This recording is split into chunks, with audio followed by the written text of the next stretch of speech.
नमस्ते शारदे देवी सरस्वती मतिप्रभे वसतं मम जिह्वाग्रे सर्वविद्या प्रदा भव। मेरे प्यारे, जो भी हमारे कक्षा 9 के परीक्षार्थी हैं, आज आपको हम पढ़ाएंगे कबीर दास। जो भी हमारे कक्षा 9 के परीक्षार्थी हैं, ध्यान दें। जो भी हमारे कक्षा 9 के बालक बालिका हैं, आज यह उनके लिए जो कबीर दास हैं। कबीर का मतलब होता है महान। मेरे प्यारे ध्यान दीजिएगा, कबीर का मतलब होता है महान। क्या होता है? महान। कबीर, कबीर जो शब्द है, ठीक है, ये जो कबीर शब्द है, इसका मतलब होता है महान। ये जीवन परिचय मैंने आपको पढ़ाने के लिए, क्योंकि बड़े बच्चों को तो मैं लेक्चर दे देता हूँ, हो जाता है, लेकिन हमारे बच्चे छोटे होते हैं, इसलिए हमने सोचा थोड़ा सा इनको बेसिक परिचय करा दें, फिर हम आपको साखी पढ़ाएंगे। इसको ध्यान दीजिएगा। कबीर का जन्म काशी में हुआ था। मेरे प्यारे, कहाँ हुआ था? काशी। काशी कहाँ है? ये बनारस में है। ध्यान दीजिएगा। जो हमारे बच्चे काशी के होंगे, जो हमारे बच्चे बनारस के होंगे, उनको अक्सर पता होगा काशी में इनका जन्म हुआ था। कब हुआ था? 1398 में। और कबीरदास 120 वर्ष तक जीवित रहे। यानी ध्यान दीजिएगा, कबीरदास कितने वर्ष तक जीवित रहे? 120 वर्ष तक कबीरदास जीवित रहे। ठीक है। पिता का नाम, माता का नाम इनके पता नहीं है, क्योंकि जब इनका जो इसमें नीरू और नीमा लिखा गया है, क्योंकि लहरतारा नामक तालाब पर ये पाए गए थे। प्यारे, जो लहरतारा तालाब है काशी में, उस तालाब पर ये पाए गए थे। तो नीरू और नीमा एक जुलाहा थे। क्या थे? नीरू और नीमा एक जुलाहा थे, और उस जुलाहा के पास कोई संतान नहीं थी, तो उसने इस बच्चे को उठा करके अपने घर ले आया। तो इसी से इनके माता पिता का नाम हो गया। इनके क्या हो गए? माता पिता हो गए। प्यारे, क्या हो गए? माता पिता हो गए। ठीक है।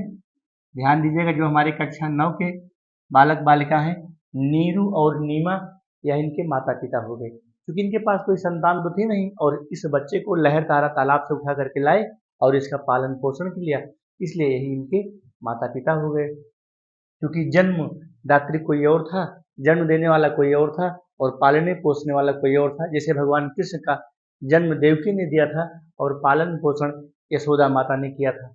ठीक है। तो जब ये बड़े हुए तो इनकी शादी भी हुई। शादी जब हुई तो इनके जो पत्नी थी ना, इनकी जो पत्नी ये हो गई, इनकी यह हो गई पत्नी। ठीक है। तो इनकी पत्नी हो गई, लोई इनकी पत्नी हो गई, और इनके कमाल और कमाली पुत्र और पुत्री पैदा हुई। ठीक है। कमाल और कमाली क्या हुए? ये पुत्र और पुत्री हुए। और इनकी जो भाषा शैली थी, सधुक्कड़ी थी। सधुक्कड़ी का मतलब होता है प्यारे, सधुक्कड़ी का मतलब होता है कई भाषाओं की खिचड़ी। सधुक्कड़ी शब्द का प्रयोग सबसे पहले आचार्य रामचंद्र शुक्ल ने किया था। किसने किया था? नोट कर लीजिएगा इसको। रामचंद्र शुक्ल, यानी कि रामचंद्र शुक्ल सधुक्कड़ी शब्द का सबसे पहले प्रयोग, क्योंकि सधुक्कड़ी, इनकी भाषा सधुक्कड़ी थी, अर्थात इनकी भाषा में अवधी भाषा, ब्रज भाषा, राजस्थानी भाषा, भोजपुरी भाषा और कई भाषाओं का मिश्रण था, इसलिए इनकी भाषा को सधुक्कड़ी भाषा कहा गया। ठीक है। और इसको कहा किसने? इसको कहा किसने? इसको कहा था रामचंद्र शुक्ल, आचार्य रामचंद्र शुक्ल ने कहा था, जिन्होंने 1929 में, क्या 1929 में हिंदी साहित्य का इतिहास लिखा है। क्या लिखा है? हिंदी साहित्य का इतिहास। नोट कर लीजिएगा, हिंदी साहित्य का इतिहास लिखा है किसने? रामचंद्र शुक्ल ने। ये लिखा है हिंदी साहित्य का इतिहास। और कबीर की यह रचनाएं हैं। ठीक है। कबीर, कबीर की जो प्रमुख रचनाएं हैं, इसको भी नोट करिएगा। इनका जो ग्रंथ है बीजक है। कबीर के जो सबसे नजदीकी शिष्य थे वो थे धर्मदास। नोट कर लीजिएगा, कबीर के सबसे जो नजदीकी थे धर्मदास थे। हो सकता है आपकी किताब में ना दिया हो, मैं इसको लिख दे रहा हूँ। यह इनके सबसे नजदीकी शिष्य थे, मतलब ये सबसे करीबी शिष्य थे। इन्होंने ही इनकी रचनाओं को संग्रहित किया था। धर्मदास ने ही कबीर की रचनाओं को संग्रहित, अर्थात कबीर तो पढ़े लिखे थे नहीं, मसी कागज छुयो नहीं, कलम गयो नहीं हाथ। कबीर पढ़े लिखे नहीं थे, तो जो इनके शिष्य ये धर्मदास थे, यही इनकी रचनाओं को संग्रहित करते थे, यानी कि इकट्ठा करते थे। ठीक है, और इस प्रकार से इनकी जो भाषा है, भाषा में क्लिष्टता का अभाव है। क्लिष्टता का मतलब होता है कठिन, यानी कि इनकी भाषा में बहुत ही सरल और सादगी शब्दों का इन्होंने उपयोग किया है। और इनके गुरु, बिना गुरु के तो भवसागर पार ही नहीं होगा। जैसे आप लोग पढ़ रहे हैं तो हम आपके गुरु हुए, हम भी किसी से पढ़े थे तो हमारे गुरु हुए। तो इनके गुरु का नाम क्या था? रामानंद। क्योंकि यह रामानंद सबको गुरु मंत्र नहीं देते थे। एक बार एक सीढ़ियों पर लेट गए, रात के 4 बजे वो रामानंद जी जाते थे स्नान करने, तो उन्होंने इनको गुरु मंत्र देने से मना कर दिया। तो हुआ, इन्होंने सोचा कि हम गुरु रामानंद से ही अपनी शिक्षा दीक्षा लेंगे। तो इन्होंने क्या किया कि रात्रि के 4 बजे थे और उन्हीं उन्हीं सीढ़ियों पर लेट गए। तो अचानक उनका पैर इनके ऊपर पड़ा, तो उनके मुख से, रामानंद के मुख से राम राम शब्द निकला। क्या निकला मेरे प्यारे? राम राम शब्द निकला। और फिर उसके बाद उन्होंने उसको अपना गुरु मान लिया और उन्होंने अपना शिष्य मान लिया। इस प्रकार से, और इनकी मृत्यु कहाँ हुई थी? मगहर में हुई थी। मगहर कहाँ है? ये काशी से हट के है, क्योंकि काशी में मरने से लोगों को स्वर्ग प्राप्त होता था। तो कबीर ने कहा कि हमको स्वर्ग नहीं चाहिए, हम नरक में ही रहेंगे। तो मरते वक्त तो चले गए मगहर, वही कहा गया है, काशी मरे तो सब तरे हैं। तो इस प्रकार से प्यारे, यह इनका जन्म मृत्यु हो गया। इसी प्रकार से जीवन परिचय आपको अपनी उत्तर पुस्तिका में दर्शाना है। कबीरदास निर्गुण काव्य धारा के, क्योंकि नोट कर लेना, मैं ज़्यादा कठिन आपको नहीं बताऊंगा, क्योंकि अभी आपके शुरुआत की चीजें हैं। कबीरदास, क्योंकि जो हमारा भक्ति साहित्य है 2 भागों में बटा था, सगुण भक्ति धारा और निर्गुण भक्ति धारा। ठीक है, नोट कर देते हैं, चलो यहीं पे लिख देते हैं, ऐसे समझ लीजिए। सगुण भक्ति धारा आपको लिखना नहीं है, सगुण भक्ति धारा और निर्गुण भक्ति धारा। तो कबीरदास निर्गुण भक्ति धारा में आते हैं। निर्गुण भक्ति धारा भी 2 धाराओं में बटा था, ज्ञान मार्गी, प्रेम मार्गी। ज्ञान मार्गी में हमारे कबीर आते हैं, मलूक आते हैं, संत सदना आते हैं, संत रविदास आते हैं, संत धन्ना आते हैं। और प्रेम मार्गी में हमारे जायसी आते हैं, कुतुबुन आते हैं, मंझन आते हैं। तो यह ज्ञान मार्गी वही यहाँ पर लिखा है। निर्गुण काव्य धारा के, ध्यान दीजिएगा, निर्गुण काव्य धारा के ज्ञान मार्गी। ज्ञान मार्गी आया कहाँ से? ज्ञान मार्गी आया कहाँ से? ज्ञान मार्गी, अब आपको नोट ठीक कर देते हैं, क्योंकि थोड़ा सा हमको लग रहा है कि अरे ये चीजें छूट रही हैं, तो छूटने ना पाए। ठीक है, तो ज्ञान मार्गी ये है हमारी, क्या जानते हो? ये निर्गुण भक्ति धारा है। ये क्या है? निर्गुण। ये क्या है? निर्गुण भक्ति धारा। ऐसे समझ लीजिए, आपको लिखना नहीं है। ये क्या है? निर्गुण भक्ति धारा। ठीक है, अब ये निर्गुण भक्ति धारा के कितने पार्ट हो गए? 2 पार्ट हो गए। ठीक है, यहाँ पर ये 2 पार्ट हो गए, ये निर्गुण भक्ति धारा के। ठीक है, ये 2 पार्ट हो गए। पहला हो गया सगुण। क्या हो गया? सगुण। सगुण भक्ति धारा, सगुण भक्ति धारा, ऐसे समझ लीजिए, सगुण भक्ति धारा। और दूसरा हो गया निर्गुण भक्ति धारा। क्या हो गया? निर्गुण भक्ति धारा। दूसरा हो गया प्यारे निर्गुण भक्ति धारा। बिल्कुल समझ के पढ़िएगा, इसीलिए मैं तेज नहीं पढ़ा रहा हूँ, ताकि आप चीजों को समझ जाए। निर्गुण भक्ति धारा, क्योंकि जब आप आगे जाएंगे, 10 में जाएंगे, 11 में जाएंगे, 12 में जाएंगे, फिर आप बीए करेंगे, सारी चीजें यही मिलेंगी। तो शुरुआत तो यहीं से होती है। यह निर्गुण भक्ति धारा है, यानी कि भक्ति काल 2 धाराओं में बटा था, सगुण निर्गुण। तो सगुण को हम नहीं लिख रहे हैं, अभी जब आगे आएगा तो हम उसको बता देंगे।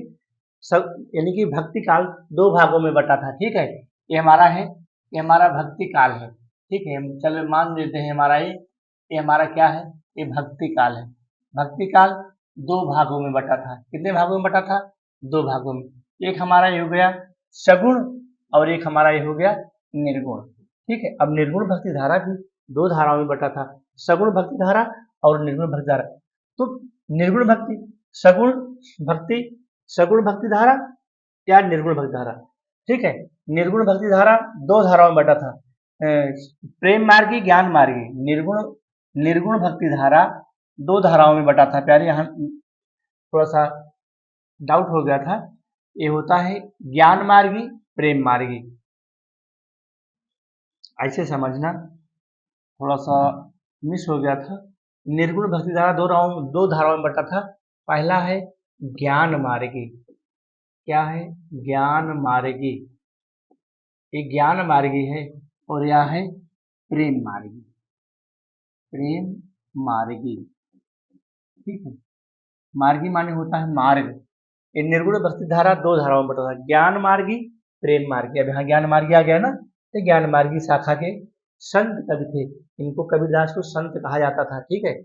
और ऐसा माना जाता था इनका काशी में 1398 नोट करना, ठीक है।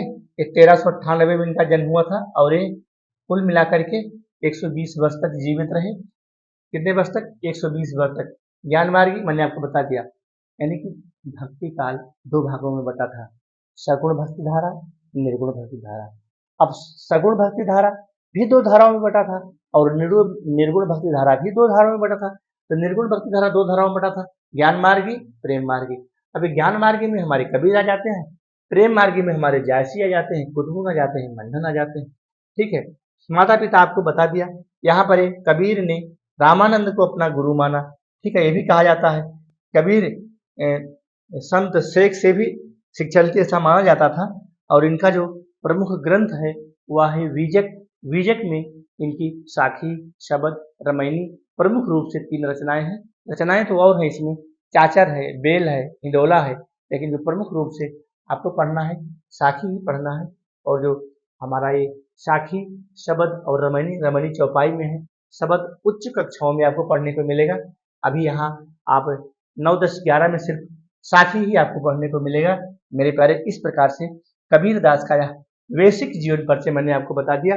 कबीर हिंदी साहित्य के पहले रहस्यवादी कब माने जाते हैं, नोट करना, कबीर हिंदी साहित्य के पहले रहस्यवादी कब माने जाते हैं। और इस अधुक्कड़ी भाषा का सर्वप्रथम उपयोग आचार्य रामचंद्र शुक्ल ने किया था। माता पिता का नाम आपको बता ही दिया, और ज़्यादा इसमें बहुत चीज़ें हमको बतानी नहीं है, क्योंकि फिर आपके लिए सारी चीज़ें टिपिकल हो जाएंगी, कठिन हो जाएंगी, क्योंकि आप कक्षा 9 के परीक्षार्थी हैं। तो बस ऐसे ही बेसिक ही आपको पढ़ना है।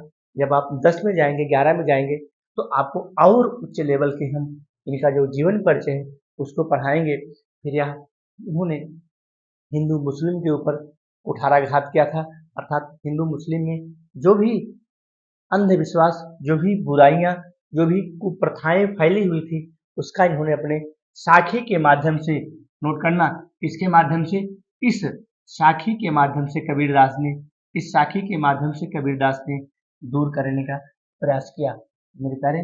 इस प्रकार से आप कबीरदास का सामान्य जीवन परिचय अपनी उत्तर पुस्तिका में लिखेंगे। बहुत ज़्यादा परेशान नहीं होना है, बस 1 से 1.5 पेज आपको लिख देना है और आपको पूरे 5 अंक मिल जाएंगे। तो धन्यवाद। और इसके बाद हमारा जो दूसरा वीडियो हो जाएगा वह हो जाएगा साखी का। यानी अगर हमारा वीडियो आपको अच्छा लगे तो लाइक और सब्सक्राइब जरूर करना, क्योंकि अन्य आपके जो साथी सहयोगी हैं उनको भी इसका लाभ मिल सके। धन्यवाद।